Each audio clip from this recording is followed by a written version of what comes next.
కావలి పట్టణ అభివృద్ధిలో పాలు పంచుకున్నటువంటి వ్యక్తి, నా గురుతల్యుడు, నా రాజకీయ భవిష్యత్తుకి దిశ దశ నేర్పినటువంటి వ్యక్తి శ్రీ గ్రంథి యానాశెట్టి గారు అకాల మరణం మా వ్యక్తిగతంగా కానీ కావలి పట్టణ ప్రజలందరికీ కూడా శోక సముద్రం నింపింది. ఈరోజు వారి అంత్యయాత్రలో వేలాది మందిగా తరలివచ్చి వారికి సంఘీభావంగా వారి అంత్యయాత్రలో పాల్గొని ఆయనకి నివాళులు అర్పించిన సంఘటన చూస్తుంటేనే ఈరోజు కావలి ప్రజలకి ఆయన చేసినటువంటి సేవ, కావలి ప్రజల కోసం పడ్డ తపన,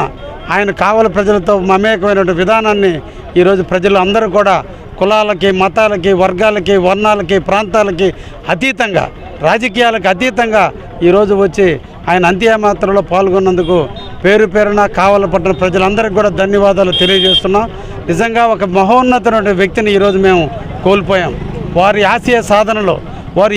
ఏ వర్గాల కోసమే తప్పించాడో, ఎవరి కోసమైతే ఆయన ప్రాణాలు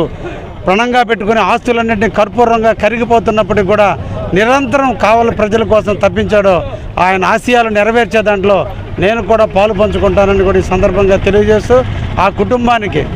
ఆ దేవుని యొక్క ఆశీస్సులు ఉండాలి, ఆయనకి ఆత్మశాంతి కలగాలని మనసారా కోరుకుంటూ నమస్కారం.